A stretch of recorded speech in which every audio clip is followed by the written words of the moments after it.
It's 6 in the morning in the Cambodian capital, Phnom Penh. A group of youngsters with the NGO Youth for Peace are getting ready to go on a trip to the site of a former death camp. They'll spend 3 days learning about the darkest chapter in their country's history, when it was ruled by Pol Pot and his Khmer Rouge. 26-year-old Van Neun is one of the group. We cannot forget about the past. We should learn about the past in order to create our better future. We have to live together. If we forget about the past and we forget about the root cause of the conflict, so how can we build a good future together? 22-year-old Vatna wants to meet people who lived through that period. I want to talk to the old people about what they feel about the regime and what they have suffered during the regime. And actually I want to see the killing field as well, because I have never been there. It's my first time.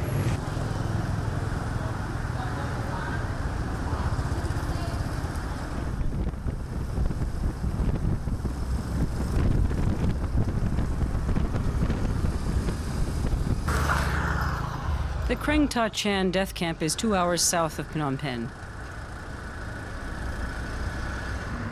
The Khmer Rouge set up many such camps in order, they said, to cleanse the country of its enemies.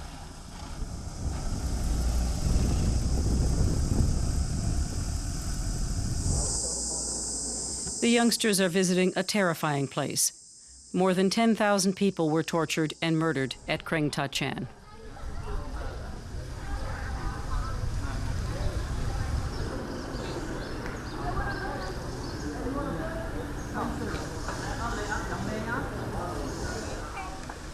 It's estimated that in all, the Khmer Rouge killed almost 2 million people.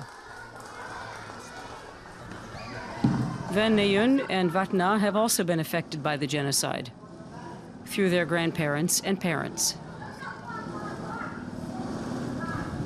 My family also suffer and affected from this regime, especially my father. Actually, he's still alive, but he kind of like has a trauma or something like that. He feel like maybe Khmer Rouge come again or something like that, and he just sometimes he asks us to hide inside the bed, something like that. Yes. My grandfather also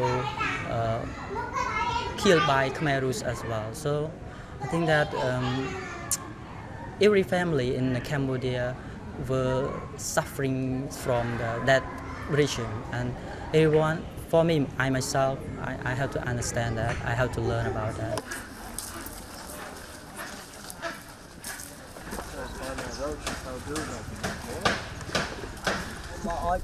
Together, the youngsters learn about the horror. A local man tells them what went on here, how people would be cut open or have their skulls smashed against tree trunks.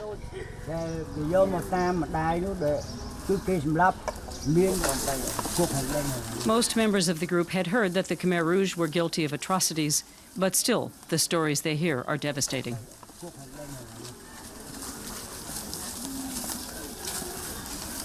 I don't know why these people, they are Cambodian and they kill its people. I think that it's very cruel, and I don't think that other nations have this kind of genocide like us. I feel like it's like the human did that or not, I ask myself. So because more than I can describe about the cruelty, Many Cambodians cannot talk about the horrors of the Pol Pot regime. But some can address the past through art. One of the buildings at the camp is covered with pictures. They depict the experiences of people in nearby villages. This elderly man says he lost 4 of his siblings under the Khmer Rouge regime. I understand that we cannot forget about it, because this regime treated people very brutally. Therefore, we should preserve a legacy so that the next generation will know about it, how the Pol Pot regime treated the people and how Khmer treated Khmer people. But that's a problem in present-day Cambodia, as many refuse to discuss the genocide. People who suffered want to forget. perpetrators remain silent.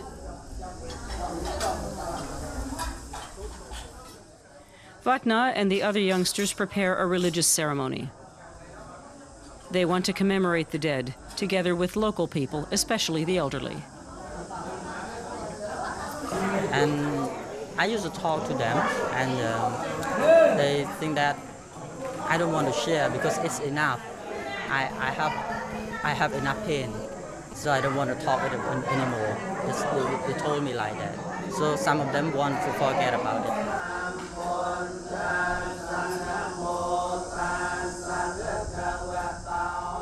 They pray together for those who were murdered here.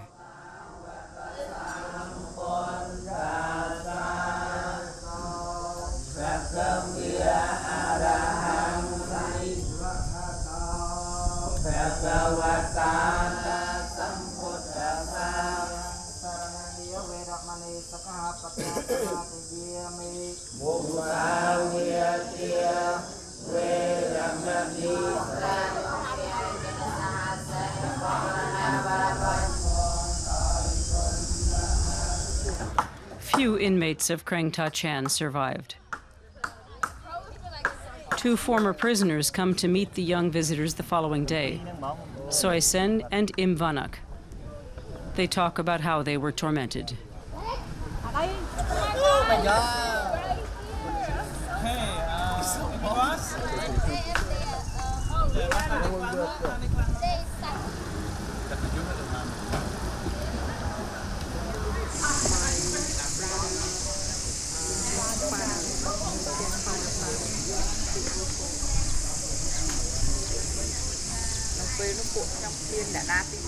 Im Vanak says they were hung from a tree and beaten. She describes how inmates were tortured and murdered.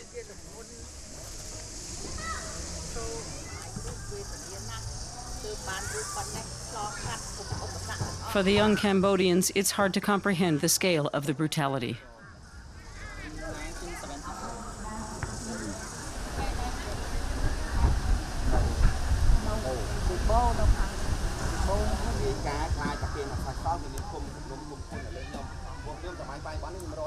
Soy Sen shows the group how they blindfolded prisoners, tied them up, pushed them to the ground, and slit their throats.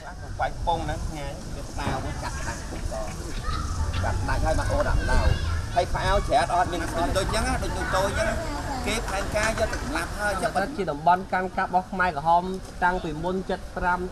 have never, listened to the victim survivor from the regime like this before, and I feel like I came back to that regime, and I make myself whether I can survive or not if I was born in that regime. It's very difficult.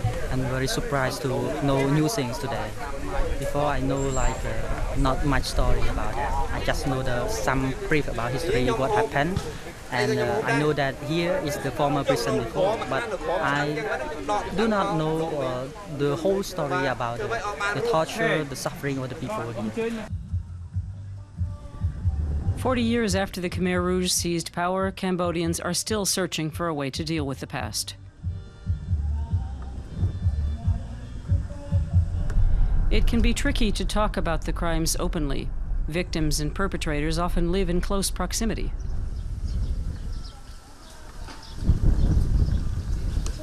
Soy Sen says there's a lot of mistrust in society, and that many people remain silent out of fear of the Khmer Rouge's Old Boys Network.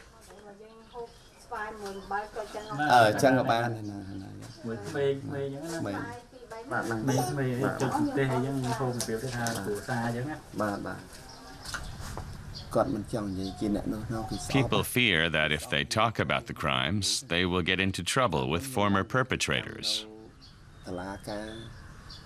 When I testified in court, I was also scared.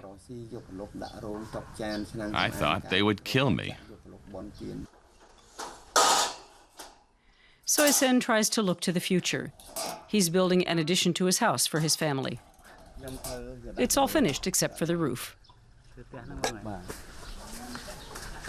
But he cannot shake off the past. My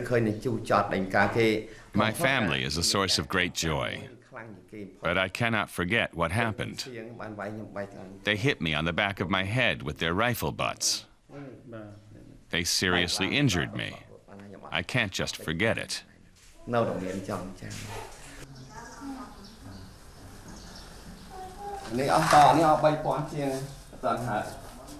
Soysen still lives near the camp. He says he's not optimistic about his country and that justice will never be done.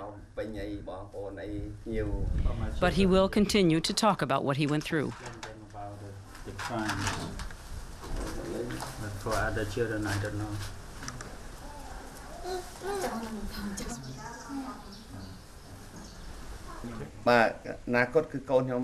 I hope my children can create a future for themselves.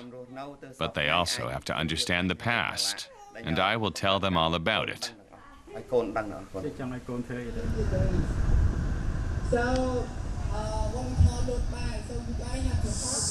At Kreng Ta Chen, the young visitors are having a meal together. So I think that we have to share our knowledge to the community as well to the next generation. For me, I started to learn how to understand about what really happened in the past and what is the impact of the past story to the people in the present society.